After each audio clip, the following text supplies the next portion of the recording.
Es una bendición siempre poder estar aquí y exponer la palabra del Señor con la iglesia y que podamos ser ministrados a través de su palabra y edificados en la fe. Déjame solo abrir el documento que lo tengo por aquí.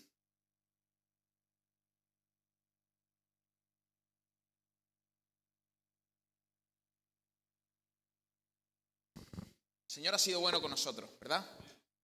Ha sido sumamente bueno.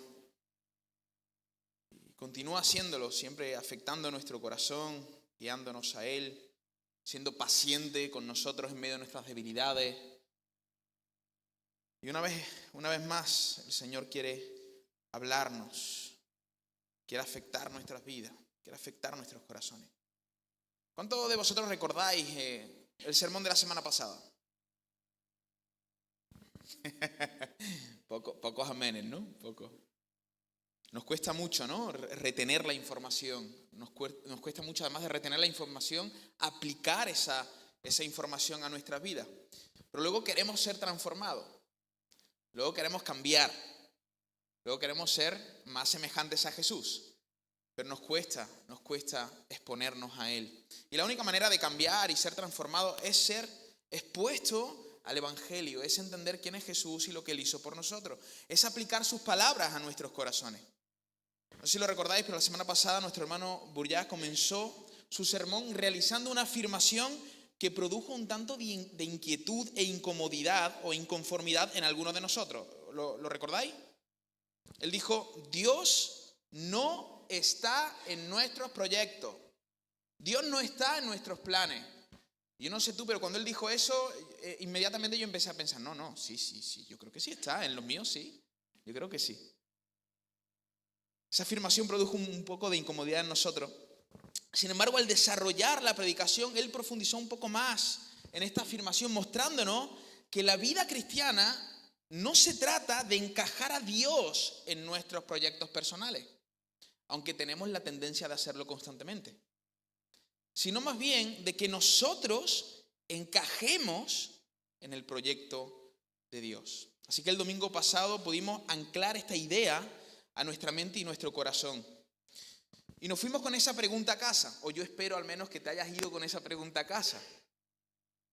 Porque es la meditación y la reflexión de la palabra lo que te va a transformar, no es otra cosa. El Señor te habla por medio de su palabra y afecta tu vida por medio de su espíritu. Así que yo espero que te haya ido con esa pregunta. ¿Estamos tratando de meter a Dios en nuestros planes? ¿O nosotros estamos insertados en el proyecto de Dios? ¿En qué estado estás tú? Ahora, hermanos, cuando nosotros somos parte del proyecto de Dios, se nos da una promesa asombrosa. Y ese es el título del sermón en esta mañana, por si hubiera alguien tomando nota. Una promesa asombrosa. Una promesa asombrosa. Y quien promete no es un ser humano corruptible, mentiroso, falluto, que constantemente está fallando. Quien promete es Dios. Y las palabras de Dios son un sí y un amén. Las palabras de Dios, no las que yo decreto. Las palabras de Dios son un sí y un amén. Y Él nos da una promesa increíble que nos motiva y nos impulsa a ser parte de ese proyecto, de su proyecto. De hecho, yo creo que es una de las promesas más importantes en todas las Escrituras. Y es precisamente de esa promesa de lo que quisiera hablarte en esta mañana. Está en Mateo capítulo 28, verso 20, la segunda parte del verso 20, la parte B. Y yo creo que está por ahí. ¿Veis que hay un punto y una coma? Pues esa partecita, la parte B, que dice así: y he aquí, fijaros lo que dijo Jesús, y he aquí, yo estoy con vosotros, he aquí, yo estoy con vosotros todos los días. En otras versiones dice, yo estoy con vosotros siempre. Yo estoy con vosotros todos los días hasta el fin del mundo.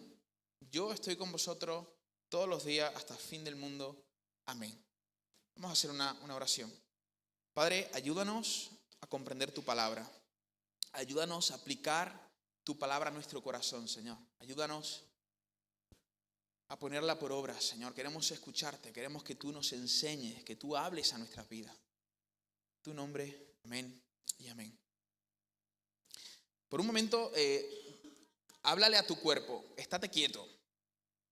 No te muevas. Háblale a tu mente. No te distraiga. Porque tenemos la tendencia a distraernos. Y cada vez esta tendencia aumenta por el uso de las pantallas, los dispositivos tecnológicos. Nos cuesta mucho mantener la atención en algo. Pero el Señor escogió revelarse a través de palabras. Tinta y papel. Así que si tú quieres ser transformado, tendrás que exponerte a la palabra del Señor. El Señor no cambia a nadie con una varita mágica. El Señor quiere que nos expongamos a su palabra, que nos expongamos a Él. Y a medida que nos exponemos, Él empieza a transformarnos. Así que haz el ejercicio de estar 30, 40, 50 minutos. No sé lo que voy a tardar. Estoy proponiéndome a tardar cada vez menos, pero me cuesta mucho. Pero trata de hacer ese ejercicio de centrarte en lo que el Señor quiere hablarnos en esta mañana. Hermanos, después de que Jesús llevara a cabo su ministerio en Palestina, anunciando las buenas nuevas del reino de Dios y confirmando su anuncio con sanidades, prodigios y milagros, después, además de morir en la cruz para pagar por los pecados de aquellos que creeríamos en Él, después de resucitar al tercer día y buscar a sus discípulos para afirmarle, no sé si lo recordáis, pero cuando Jesús es sepultado, es crucificado y sepultado, los discípulos ¿qué hacen?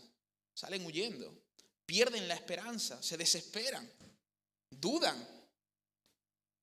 Pero cuando el Señor resucita, va uno por uno a confirmarles, a traerles nuevamente. Después de hacer todo eso, hermano, y antes de ascender al cielo con el Padre, Jesús pronunció estas palabras, que posiblemente fueron las últimas palabras que Jesús pronunció antes de ascender al Padre. Yo estoy con vosotros.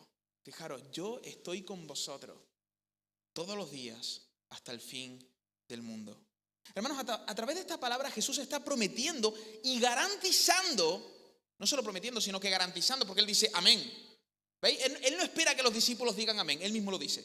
Amén, así será. Él está prometiendo y garantizando su presencia hasta que Él regrese físicamente a establecer su reino. Y nosotros, evidentemente, por la fe, tenemos la certeza de que Jesús está con nosotros, ¿sí o no? ¿Está el Señor aquí? Amén. Todos decimos amén. El Señor está aquí. Pero, hermanos, ¿por qué a veces somos tan poco conscientes de esa presencia? Porque lo afirmamos muy rápido. El Señor está contigo. El Señor está aquí. Amén, amén. ¿Por qué experimentamos tan poco la realidad del gozo, la paz, el amor y la plenitud que se desprenden de la presencia de Jesús? ¿No te has hecho esa pregunta? Ahora, antes de que meditemos en esto, en el por qué experimentamos tan poco esa presencia prometida de Jesús, aunque parezca obvio, debemos responder al cómo de esa presencia, porque Jesús ya no está físicamente entre nosotros. Entonces tenemos que responder, bueno, ¿cómo se produce esa presencia? Como decía, aunque parezca obvio. Es decir, ¿cómo se manifiesta la presencia de Jesús si Él ya no está entre nosotros? Y esos son básicamente los dos puntos del sermón del día de hoy. ¿Cómo se produce la presencia de Jesús entre nosotros? ¿Y por qué somos tan poco conscientes de esa presencia? Son los dos puntos del sermón. ¿Cómo ocurre la presencia? Y si ocurre, ¿por qué la percibimos tan poco? Evidentemente, hermanos, la respuesta a esta pregunta es el Espíritu Santo, como algunos de vosotros ya lo habéis dicho por ahí, el Espíritu Santo, el Espíritu Santo. Es solo a través del Espíritu Santo, la tercera persona, no una fuerza, la tercera persona de la Trinidad, que podemos experimentar la vida de Dios y la presencia de Cristo. Y para que esto se pueda entender de manera más clara, vamos al Evangelio de Juan, capítulo 14, del verso 15 al 17. Evangelio de Juan, capítulo 14, del verso 15 al 17. Fijaros lo que dice. Dice, ¿lo tenéis? Jesús dijo, si me amáis, guardad mis mandamientos. Y yo rogaré al Padre y os dará otro consolador. Es decir, alguien que va a hacer la función que estaba llevando a cabo Jesús cuando estaba ministrando físicamente en la tierra. Otro consolador para que esté con vosotros. Y fijaros qué interesante, ¿para que esté con vosotros? Para siempre. ¿Qué había dicho Jesús? Yo estaré todos los días con vosotros. Es decir, yo estaré para siempre con vosotros. Pero ahora aquí está diciendo Jesús, yo daré otro consolador y Él va a estar con vosotros para siempre. ¿Quién es ese otro consolador? El Espíritu de verdad. Y dice, el cual el mundo no puede percibir, porque no lo ve, ni le conoce. Pero vosotros, es decir, los discípulos, el pueblo, el cuerpo de Cristo, la iglesia, vosotros lo conocéis. Y fijaros, atención a estas palabras. Porque mora con, dice porque mora con, no dice en. Dice porque mora con vosotros y estará en vosotros. Porque mora con y estará en. Si queremos profundizar en la persona del Espíritu Santo y la obra del Espíritu Santo, haríamos bien en preguntarle al mismo quién es y qué hace, y no sacar ideas de nuestras cabezas. Y en el capítulo 14, 15 y 16 del Evangelio de Juan, yo creo que es de los textos bíblicos donde más se expresa a la persona del Espíritu y la obra del Espíritu. Así que si quieres saber quién es esa tercera persona de la Trinidad, te encargo esto de tarea. Lee en casa capítulo 14, capítulo 15 y capítulo 16 del Evangelio de Juan, porque ahí está quién es el Espíritu y lo que Él hace entre nosotros. Ahora, yo quise destacar estos versos que os acabo de leer, que acabamos de leer, para enfatizar, hermanos, dos realidades de la presencia de Cristo producida por el Espíritu. ¿Estáis conmigo? Dos realidades de la presencia de Cristo producida por el Espíritu. Una es una realidad interna. El Espíritu estará, ¿dónde? En vosotros. Y otra es una realidad externa. El Espíritu estará con vosotros. Quizá esta primera parte del sermón va a ser un poco difícil de seguir, pero te animo a que pongas a ejercitar tus neuronas y tratas de prestar atención. Dos realidades del Espíritu para comprender su presencia en nosotros interna, presencia interna, y con nosotros presencia externa, por las mismas palabras de Jesús. Hermanos, cuando Jesús ascendió al Padre, días más tarde, ¿qué hizo el Espíritu? Descendió sobre los discípulos. De ahí la idea de otro consolador, ya que Jesús asciende para que el Espíritu descienda. Y cuando el Espíritu desciende, se cumple la promesa del Padre y del Hijo. La promesa de que Él enviaría otro consolador. La promesa del bautismo con el Espíritu Santo. Eso ocurre ahí, en Hechos capítulo 2. El Espíritu desciende sobre ellos. Y entonces ellos empiezan a experimentar la realidad de la presencia de Cristo en estas dos expresiones. En y con. ¿Estáis conmigo?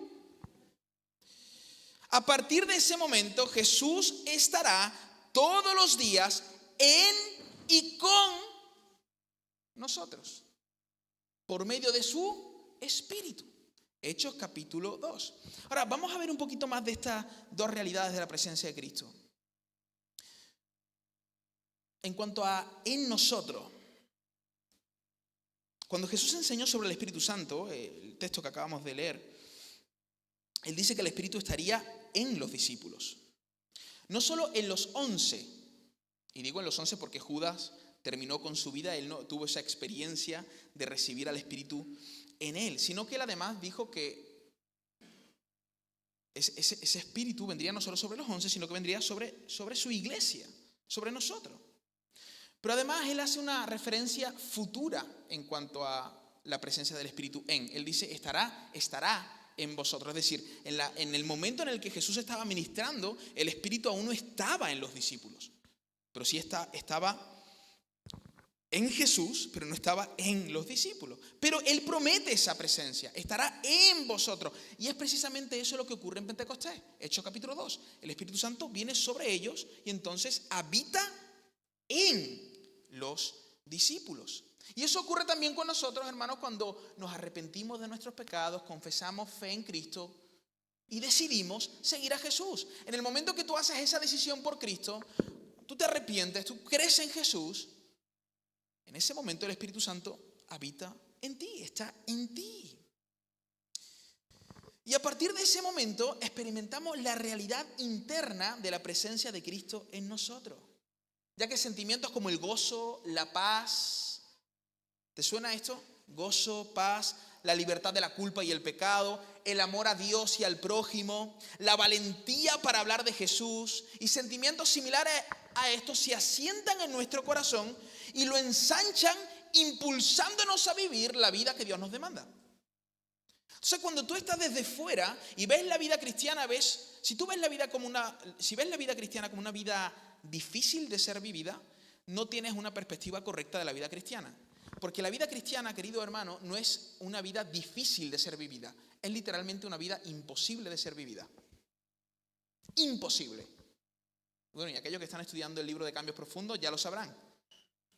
Imposible. Pero podemos vivirla, ¿por qué? Por el Espíritu. Por el Espíritu podemos vivir esa clase de vida. Y todos los que hemos nacido de Dios, todos los que hemos experimentado a Dios internamente, sabemos que estos sentimientos, que estas experiencias son reales porque las hemos experimentado en nosotros. Hemos experimentado esa libertad de la culpa, de la vergüenza. Hemos experimentado ese quitar de un peso de pecado. Lo hemos experimentado en nosotros. No es algo que simplemente hemos escuchado, sino que lo hemos experimentado. Hemos tenido esa experiencia porque Dios, o en este caso Jesús, que es Dios, habita por el Espíritu en nosotros. Pero hermano, Jesús no solo afirmó que Él estaría en nosotros por su Espíritu. Él también dijo que Él iba a estar con nosotros. Jesús afirmó que el Espíritu moraba con los discípulos, porque mora con vosotros. Él dijo, estará en vosotros futuro, lo cual ocurrió en Hechos capítulo 2, ¿se entiende? Y Él dijo, y Él mora con vosotros. Él mora con vosotros. Y en esta ocasión Él no hace una referencia futura, sino que está hablando en presente. El Espíritu, le dijo a sus discípulos, mora con vosotros. ¿De qué manera? La pregunta es, ¿de qué manera estaba presente el Espíritu con los discípulos? ¿De qué manera estaba presente el Espíritu con los discípulos? Él estaría en los discípulos y en aquellos que creeríamos en Él de manera interna, pero aquí Jesús está diciendo que el Espíritu moraba con los discípulos. Está hablando ya de una realidad externa. Una realidad externa. Ahora, hermano, tratad de prestar atención en este tramo. En el Antiguo Testamento, la presencia de Dios estaba representada por el Arca de la Alianza, ¿lo recordáis? En el Antiguo Pacto. Y si se quiere, por el tabernáculo.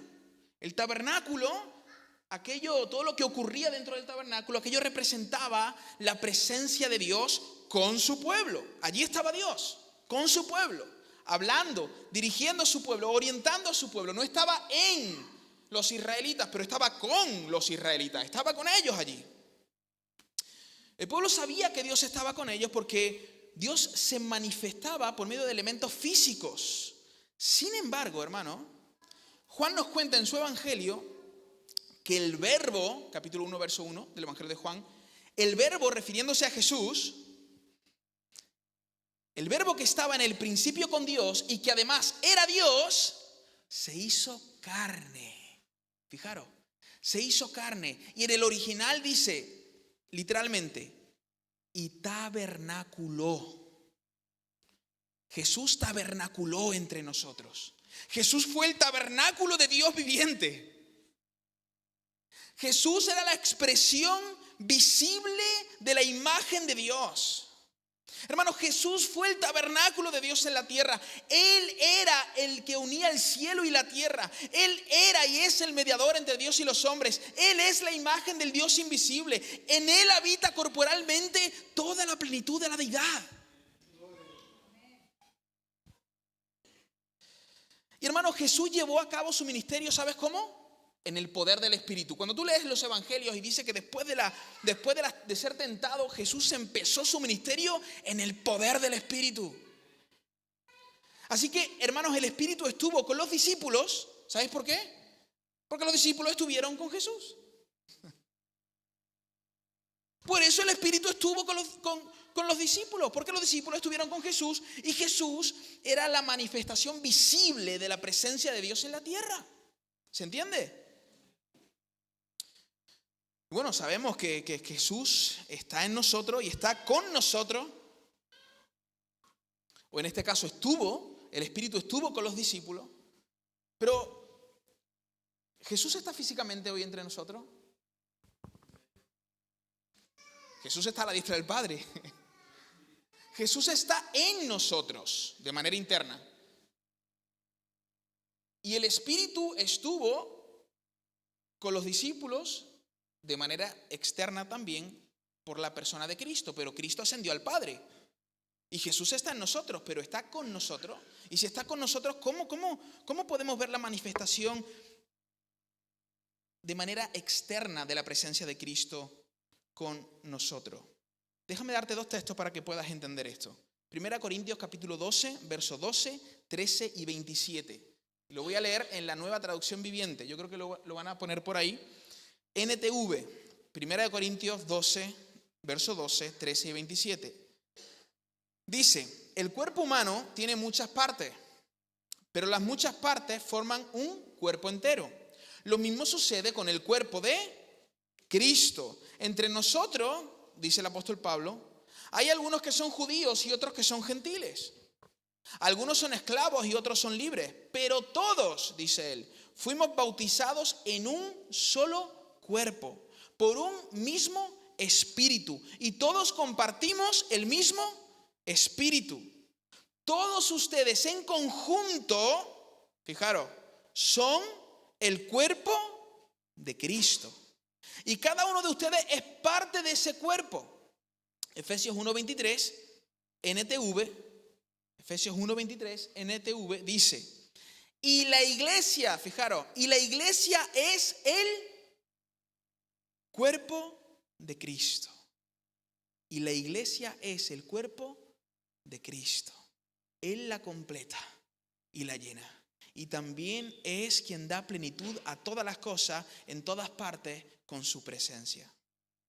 Hermanos, a través de esto podemos entender que cuando Jesús ascendió y el Espíritu descendió, no solo descendió para habitar en nosotros y evidenciar la presencia interna e individual de Cristo. Porque cuando Cristo habita en nosotros es evidente para ti de manera individual que su presencia está ahí. Pero Él no solo descendió para evidenciar su presencia interna e individual, sino que también descendió para evidenciar su presencia externa y colectiva. ¿Se entiende?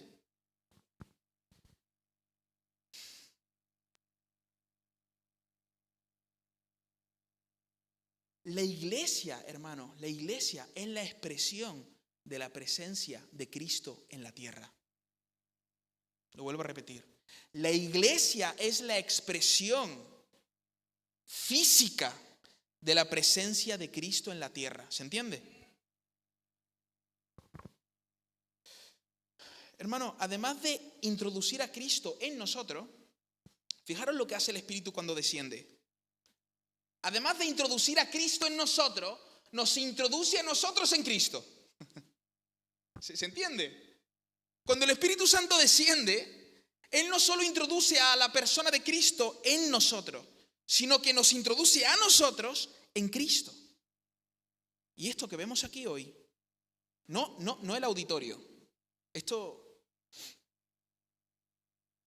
es útil para que nos reunamos, para que podamos hacer vida de iglesia.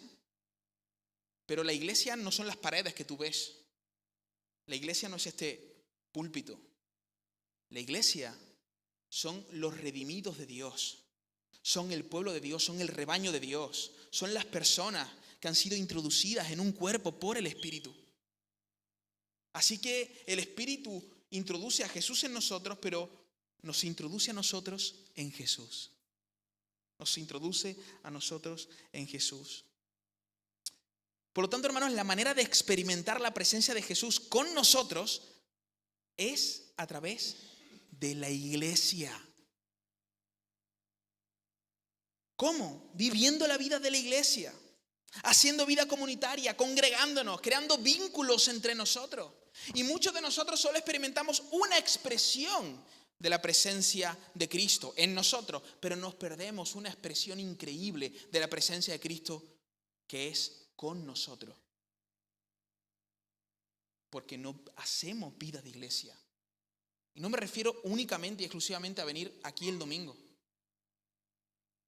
sino a tener vínculos, estrechar vínculos entre nosotros, cumplir con los más de 50 unos a otros que vemos en el Nuevo Testamento. Animaos unos a otros, consolaos unos a otros, exhortaos unos a otros, orad los unos por los otros, confesad vuestras ofensas los unos con los otros. Y como no practicamos estas cosas, nos perdemos la maravillosa presencia de Cristo con nosotros. ¿Se entiende? Así que Jesús se expresa en y con. ¿Estáis conmigo? En y con. Ahora, hermano, la pregunta sigue. ¿Por qué experimentamos tan poco esa realidad? ¿Por qué experimentamos tan poco esa realidad de la presencia de Jesús? Ahora, antes de responder a esta pregunta, tenemos que aclarar que de este lado de la eternidad no podemos vivir en un estado continuo de experimentar o percibir constantemente la presencia de Dios. Eso hay que aclararlo. Queridos, si te han dicho que esto es el cielo, te han mentido. Esto no es el cielo. Así que no podemos vivir en un constante estado de experimentar a Dios todo el rato, las 24 horas. Eso es imposible. Y lo sabemos por la revelación bíblica y lo sabemos por la historia. En la historia ha habido avivamientos donde la presencia de Jesús fue palpable, tangible, pero tuvieron un inicio y tuvieron un final. En toda la historia. Si nosotros pudiéramos experimentar de manera continua y constante esa presencia todo el rato, no estaríamos diciendo lo que dice Apocalipsis. Y la iglesia y la novia dicen, ven Señor Jesús. No habría un anhelo en nosotros de que Él regresara porque, bueno, ya está aquí, ya lo estamos viviendo, ya lo estamos experimentando. Pero dado a que el Rey aún no ha regresado y que su reino aún no se ha establecido, nosotros clamamos, ven Señor Jesús. Así que si tú esperas vivir en un estado donde estás experimentando constantemente la presencia de Dios todo el rato, 24 horas, no quiero ser yo un profeta del mal, pero es que eso es que Jesús tiene que regresar. Ahora, eso no quiere decir que nosotros no anhelemos su presencia. Debemos de anhelarla. Debemos de pedir por un avivamiento. Porque cuando la presencia de Jesús se hace real en nuestras vidas, hermano, todos lo sabemos. Hay un gozo profundo en el alma. Hay una valentía para predicar. Es como que dice, es que no soy yo. Claro que no eres tú, es Jesús en ti. Es Él en ti. Y debemos de anhelar eso constantemente. Debemos de anhelarlo. Debemos de pedirlo.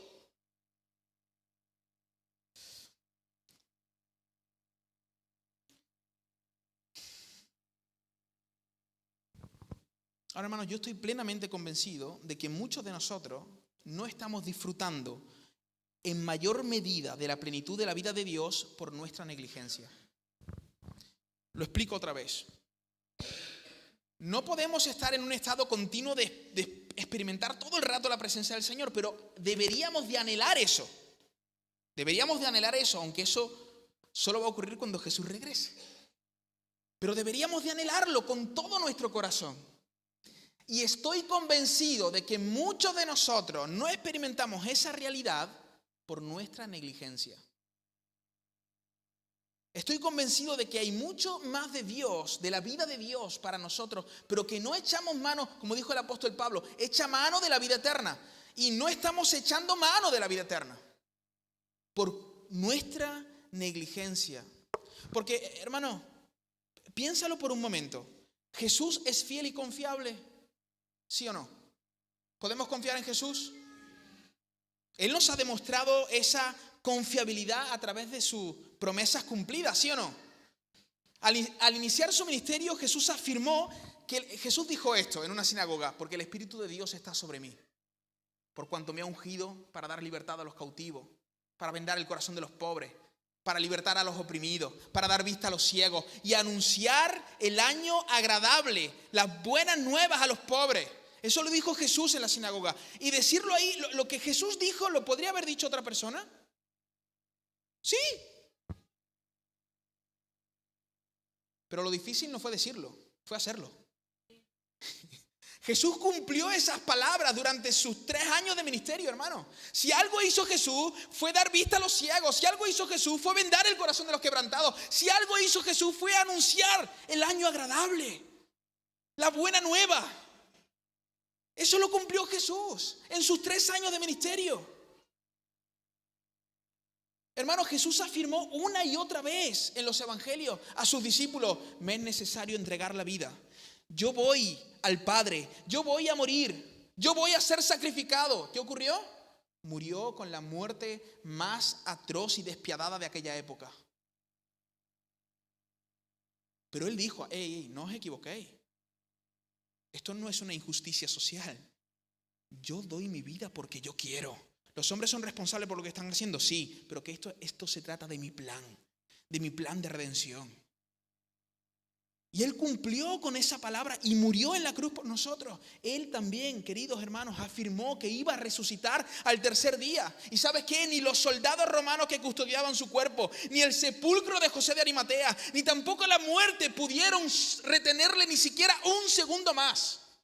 Cuando llegó el tiempo de que su cuerpo se levantara, ¿qué ocurrió? Por el Espíritu, Cristo se levantó. No pudieron retenerle. Lo que Él prometió se cumplió. Hermano, si hay alguien confiable, si hay alguien en el que tú puedas depositar tu confianza, si hay alguien digno de nuestra confianza, ese es Jesús de Nazaret. Ese es Jesús de Nazaret. Y cuando Él ascendió, Él prometió esto. Él nos dijo, Él le dijo a su iglesia: yo estaré con vosotros. Yo estaré con vosotros. Yo estaré con vosotros todos los días. Todos los días. El día que no esté tu esposo contigo. El día que no estén tus hijos contigo. El día que no estén tus padres contigo. Allí estará Jesús de Nazaret. Allí estará Jesús de Nazaret. Él prometió, Él lo promete, y no solo lo promete, sino que lo reafirma diciendo amén. Garantiza su presencia para con nosotros. Pero seguimos con la misma pregunta. Si Él ha prometido y garantizado su presencia para con su pueblo, ¿por qué lo percibimos tan poco? ¿Por qué percibimos a Jesús tan poco, hermano? Y ¿sabes qué? Para entender esto, basta con leer un verso y medio antes. Ese es nuestro problema a veces para comprender la Biblia, que vamos leyendo versículos por aquí y por allá y no leemos el texto en su contexto. Un verso y medio antes para entender esto. Mira lo que dice. Por tanto, Mateo 28, versos 19 y 20. Ahora sí. Por tanto, dijo Jesús, id, ¿y qué? Y haced discípulos, ¿a qué? A todas las naciones, bautizándolos en el nombre del Padre y del Hijo y del Espíritu Santo, enseñándoles que guarden todas las cosas que os he mandado. Y he aquí, ahora viene, y he aquí, yo estoy con vosotros todos los días hasta el fin del mundo. ¿Lo ves? ¿Lo ves o no lo ves? Mi pregunta para ti es sencilla. ¿Tú estás involucrado en ese proyecto?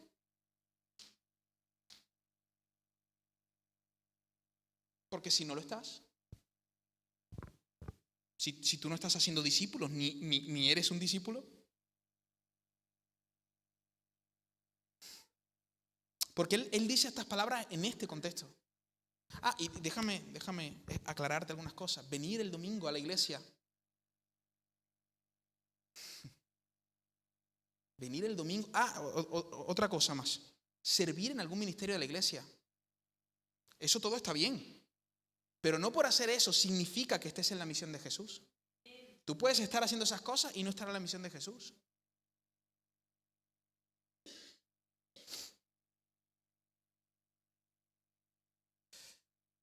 Y déjame aclarar algo, hermano. Evidentemente, esto no quiere decir que la presencia de Jesús es condicional a la obediencia de la iglesia a la misión que Jesús ha encomendado. Hermano, Jesús está con su iglesia independientemente de la torpeza, inmadurez y debilidad de esta. Sin embargo, lo que sí es condicional es su presencia manifiesta. ¿Se entiende? Tú puedes pasar años sin experimentar la presencia, bueno, años no lo sé, pero tú puedes pasar mucho tiempo sin experimentar la presencia de Dios y eso no significa que Él no esté contigo. A pesar de nuestra torpeza, de nuestra debilidad, Jesús prometió estar y eso es un decreto soberano. Él está con la iglesia siempre. Le sienta, le experimente, vea señales y prodigios o no lo vea. El Señor está siempre. Ahora, lo que sí es condicional es la expresión de su presencia. Eso sí es condicional, su presencia manifiesta. Lo que estábamos hablando antes, ese gozo interno en el corazón, esa paz, esa valentía que antes tenía y de repente ya no la tienes. Ese denuedo para predicar. Aquello que ocurre en el corazón, que no sabe explicarlo ni expresarlo, pero sabe que está ocurriendo, sabe que está ahí. Eso sí es incondicional. Eso sí es condicional. Y déjamelo demostrártelo a través del capítulo 14 del Evangelio de Juan, verso 21. Mira lo que dijo Jesús. ¿Recuerdas que Él dijo que su presencia o que el Espíritu Santo en este caso estaría en y con nosotros? En y con nosotros. Ahora mira, unos versiculitos más adelante Él dice esto. Mirad, el que tiene mis mandamientos y los guarda, ese es el que me ama. Y el que me ama será amado por mi Padre, y yo le amaré, y fijaros lo que dice aquí, y me manifestaré a Él. Y me manifestaré a Él. Hermanos, ¿todos los cristianos tienen los mandamientos de Dios, sí o no? Los tienen, los saben, los conocen, ¿sí o no? ¿Todos los guardan? No. Todos los cristianos tenemos los mandamientos de Dios, pero la realidad es que no todos los guardamos. No todos permanecemos en ellos. No todos, hermanos, estamos en misión. No todos. No todos. Y la manifestación de la presencia de Jesús está ligada a mi participación en la misión de Jesús. ¿Se entiende? La manifestación de la presencia de Jesús está ligada a mi participación en la misión de Jesús. Por cierto, una misión que no ha dejado a un individuo, todo tiene que ser dicho. Yo me he encontrado por ahí a cristianos que dicen, no, yo estoy predicando no sé dónde y haciendo esto y lo otro, y le pregunto, ¿y qué bien? ¿Y dónde te congregas? No, yo no me congrego en ningún sitio. Descalificado. Porque Jesús no dejó su misión a un individuo, dejó su misión a la iglesia. A la iglesia.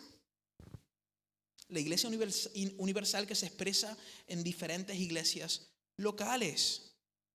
Dejó su misión a su cuerpo. Así que, hermanos, a medida en que nosotros nos engranamos en la iglesia y como un cuerpo llevamos a cabo la misión de Jesús, que no es otra cosa que dar a conocer la obra redentora de Cristo a un mundo roto y caído, entonces experimentamos la presencia de Cristo de manera más profunda en nuestra vida y en nuestras relaciones. ¿Sabes por qué experimentas tan poco a Jesús? Porque participas poco de su misión. Por eso. Es por eso. Es curioso, ¿no? Que la gente quiere ver sanidades, milagros y prodigios, pero viniendo el domingo a la iglesia. Es que no, a veces somos tan incoherentes e incongruentes. Queremos ver que la gente se salve, pero no salimos y no predicamos el evangelio. Y no necesariamente me refiero a salir el viernes a las 7 de la tarde a la plaza. No estoy hablando de eso. Estoy hablando de que en tu contexto tú puedas anunciar al Cristo resucitado, en tu puesto de trabajo, en tu instituto.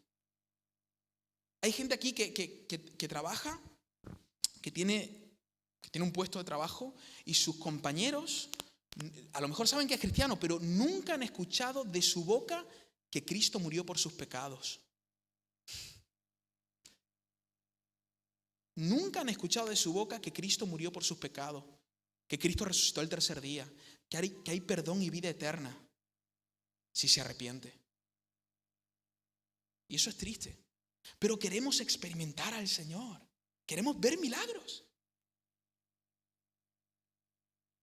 Es más, Marcos capítulo 16, el contexto donde se dice, y estas señales seguirán a los que creen, en mi nombre echarán fuera demonios, sanarán enfermos, tomarán serpientes en sus manos. Hermanos, todas esas señales se han dado a lo largo de la historia. Todas esas señales. Y siguen dándose. Sigue dándose en la iglesia que está en misión. Si yo no estoy en misión, no puedo pretender experimentar esa vida de Dios. ¿Se entiende? Si yo no estoy en misión, no puedo pretender tener esa clase de experiencia. Así que, querido hermano, mira, grábate bien esto en el corazón. La idea no es que busques más experiencias con Cristo. No. La idea es que busques estar engranado en el cuerpo de Cristo y en la misión de Cristo. Y entonces esas experiencias vienen solas. Solas. Es más, como ejemplo, Hechos capítulo 2. Hechos capítulo 2. ¿Te acuerdas del famoso relato del Pentecostés? Donde la presencia de Dios fue sumamente evidente. ¿En qué contexto ocurre? En un contexto comunitario y misional. Nosotros, es curioso en nuestra mente cómo funciona. Vemos eso y decimos, wow, queremos eso. Queremos la presencia del Señor. Pero, ¿qué está ocurriendo en Hechos capítulo 2? La iglesia está reunida. Y están orando. Están orando. De hecho, por cierto, dice el texto que estaban sentados. Están orando. Tranquilamente orando allí. El cuerpo, la iglesia. Junto, contexto comunitario. Y entonces viene el Espíritu de Dios sobre ellos. Y empiezan a hablar en diversos idiomas las maravillas de Dios. ¿Qué están hablando? Las maravillas de Dios. Y luego Pedro, con un denuedo increíble. Aquel hombre que había salido corriendo cuando cogieron a su maestro. Aquel hombre que había negado a Jesús durante 3 ocasiones, incluso con maldiciones.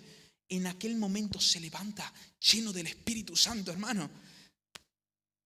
Y empieza a predicar el Evangelio. A hablar de Jesús como aquel que había muerto y había resucitado para dar vida y esperanza a aquellos que estaban allí. Sin temor, sin miedo. Pedro le dice, vosotros matasteis al autor de la vida. Mira qué hombre valiente. Ese no era Pedro, hermano. Eso era el Cristo resucitado en él. Porque Pedro no hace eso. Pedro sale corriendo. Pedro niega a Jesús. Pedro le maldice como tú y como yo. Pero Pedro, lleno de Cristo, hace esas cosas. ¿Lo ves?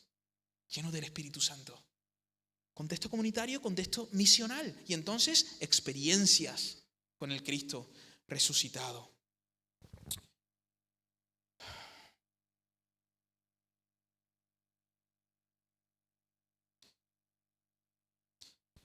Hermanos, todo el libro de los Hechos. ¿Has leído el libro de los Hechos? Todo el libro de los Hechos está repleto de la manifestación palpable de la presencia de Cristo por medio del Espíritu a través de la iglesia. ¿Por qué? Porque la iglesia primitiva era una iglesia perfecta, ¿verdad? No. La iglesia primitiva, hermanos, con todos sus errores, era una iglesia comunitaria y misional. Partían el pan con sencillez.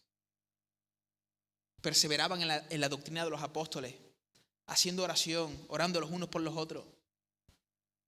Era una iglesia comunitaria y misional, a pesar de todas sus debilidades, de todas sus torpezas. Y por ser una iglesia comunitaria y misional, tuvieron una mayor conciencia de la presencia de Cristo, porque tenían una mayor participación en la misión de Cristo. Entonces, si tú quieres experimentar la vida de Dios, Dos palabras que están unidas. No las puedes desvincular. Dos palabras: iglesia, misión. Si tú quieres experimentar de manera profunda la presencia de Cristo, iglesia y misión. Iglesia y misión. Iglesia y misión. Hermano, sé de verdad iglesia, seamos de verdad iglesia, entreguémonos a la misión de Jesús. Jesús no nos ha rescatado para que vivamos vidas superficiales y banales. Mira, todo lo que tú estás acumulando aquí, se va a quedar aquí. Se va a quedar aquí. Tus bonitos coches, tu increíble casa. Y no estoy diciendo que no es lícito que tengamos una casa, un coche, claro que sí.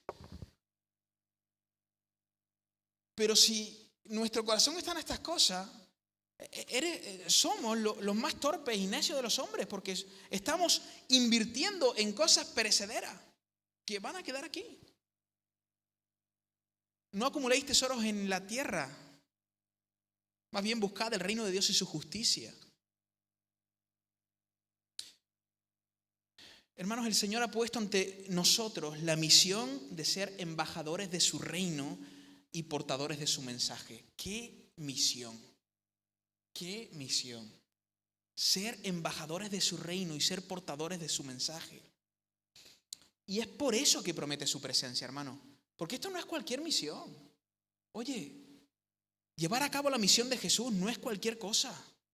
Es la tarea más difícil. Es imposible, como decíamos antes. Y por eso mismo nos garantiza su presencia. Porque sin Él, hermanos, es imposible llevar a cabo la tarea que nos ha encomendado. ¿Tú y yo podemos vendar corazones rotos? ¿Podemos hacerlo? No, nosotros no.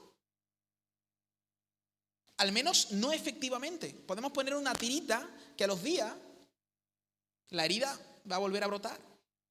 ¿Tú y yo podemos dar vista a los ciegos? No. ¿Tú y yo podemos libertar a los cautivos? No. Y dado a que nosotros no podemos, por eso Jesús dice, tranquilo, que yo estoy con vosotros. ¿Y sabes qué? De lo que me da, una de las cosas que llevo dándome cuenta en estos años es que cuando estoy con personas que no son cristianas y hablo de Jesús, hermano, hay algo sobrenatural del Señor ahí. Hay una presencia manifiesta en ese momento respaldando el mensaje que se está dando. Nosotros estamos en Aliento de Vida todos los miércoles hablando con personas que no son cristianas. Los trabajadores sociales, psicólogos, terapeutas que están allí. Y cuando predicamos 20 minutos, hablamos de Jesús, yo siento como el Señor está allí. Mi pregunta es, cuando estoy aquí, ¿es que Él no está? No, claro que está. Pero cuando estoy allí hay una influencia, hay algo que está ocurriendo.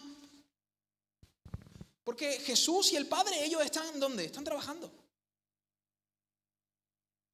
Entonces cuando tú trabajas, le ves. Cuando tú trabajas, le percibes.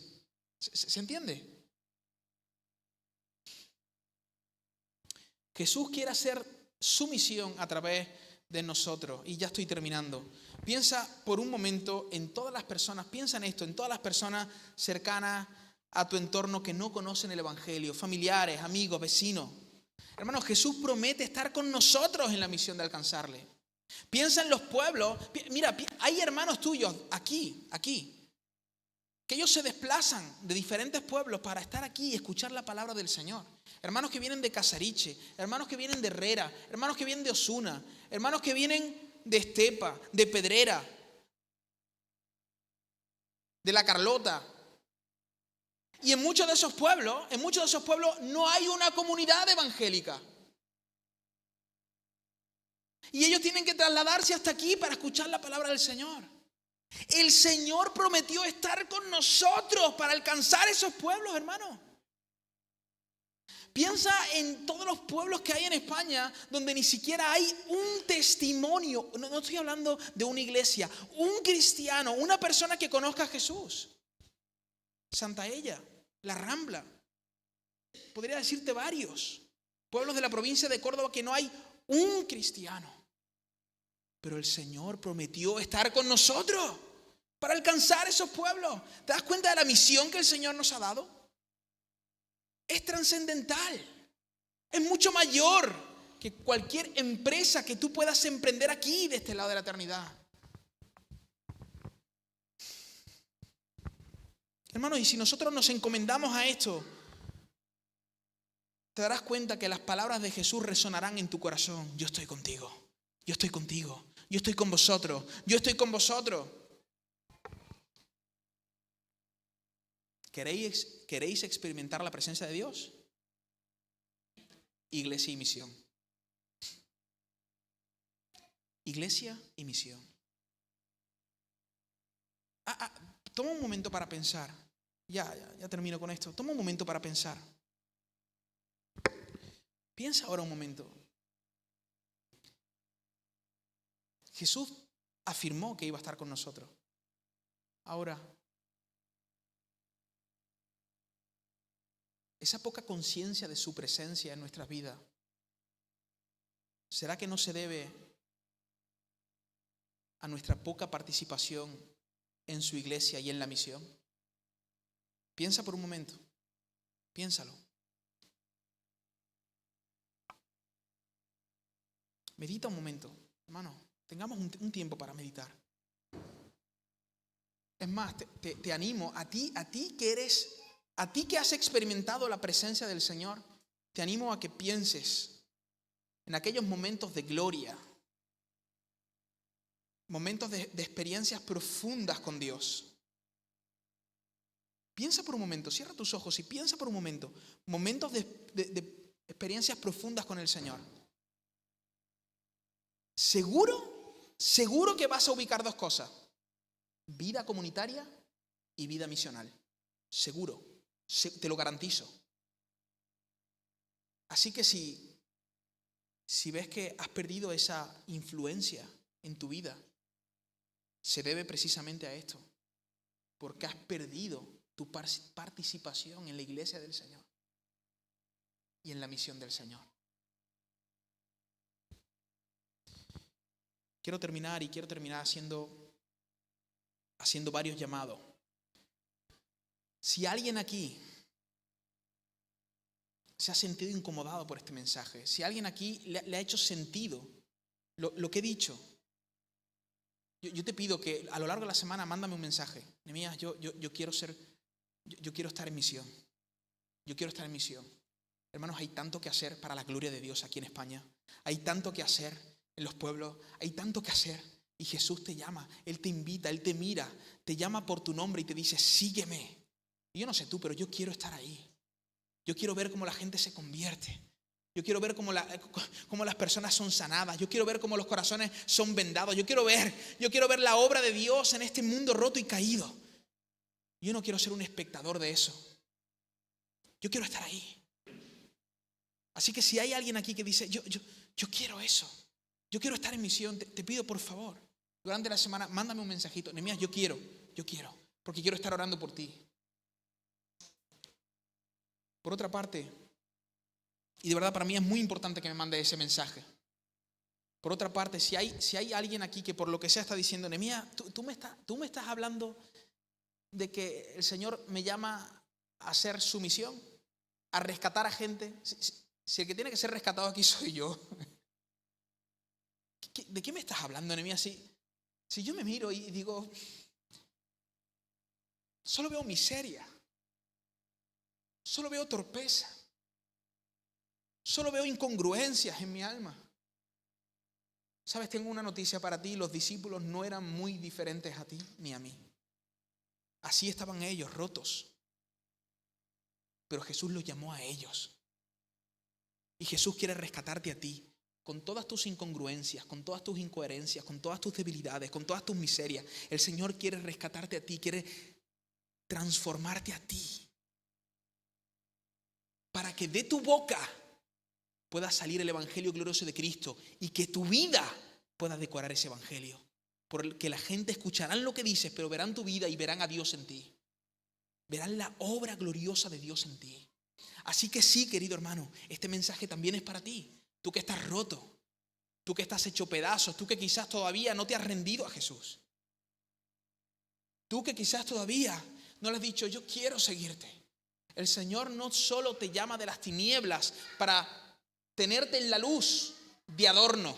El Señor te saca de las tinieblas para que tú proclames que su luz es admirable. Para eso. Así que si hay alguien aquí que necesite salvación, te animo, corre a Cristo, arrepiéntete de tus pecados, cree en Él, recíbelo como el Señor de su vida, como el Señor de tu vida. Deja que Él te gobierne a partir de ahora. Y quiero orar por ti. Si hubiera alguien así, quiero orar por ti. Ponte de pie. Por último, si hay alguien que ha experimentado la presencia del Señor, pero ubica tibieza. Ubica tibieza. Ubica que está desenfocado. Hermanos, y no pasa nada. Yo me desenfoco toda la semana, si eso te sirve de consuelo. Me desenfoco y me tengo que volver a enfocar.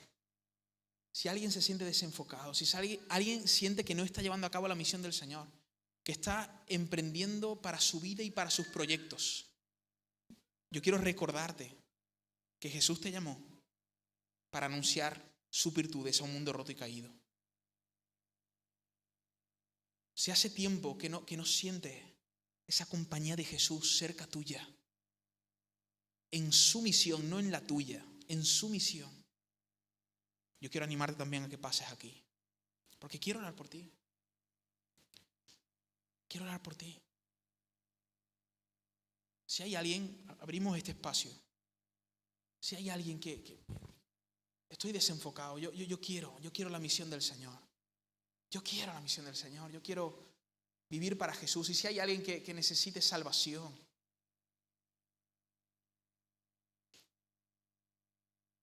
no sé si Victoria puedes acompañarme solo con el piano. ¿Pudieras acompañarme solo con el piano? Vamos a orar. El Señor es bueno, hermano.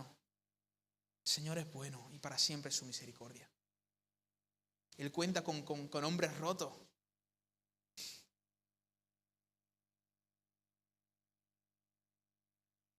Él quiere restaurarnos, Él quiere tocarnos. Él es el buen maestro. Él nos llama a una vida gloriosa con Él. Él puede tomar tus miserias y usarlas para su gloria. Ese es Jesús de Nazaret. Ese es Jesús de Nazaret. Ahí donde estás, cierra tus ojos y empieza a hablar con Jesús. Empieza a hablar con Jesús y dile, ¿sabe? El acto de venir hasta aquí es el acto simbólico de que tú le estás diciendo a Jesús, Jesús, cuenta conmigo, yo quiero ser salvo, yo quiero seguirte, yo quiero que tú seas mi Señor. Jesús, cuenta conmigo, Jesús. Aquí estoy, Señor, con todas mis miserias, con todas mis debilidades, pero estoy aquí.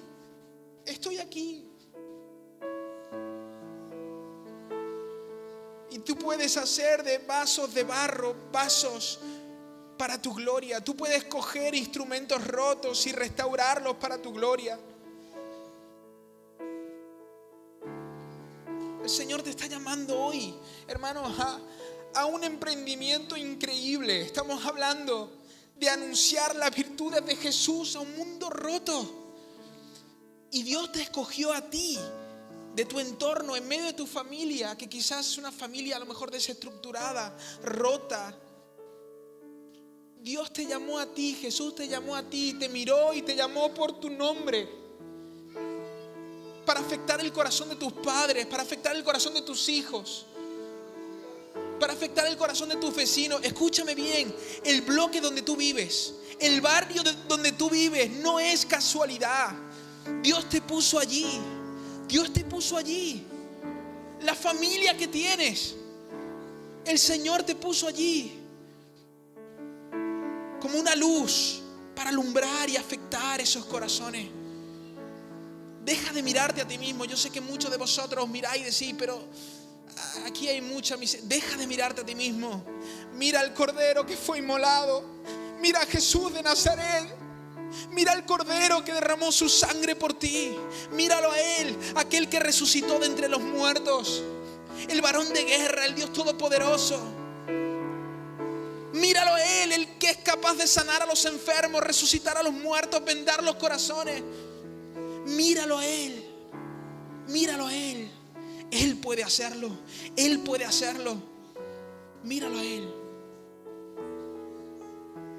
Sigue orando.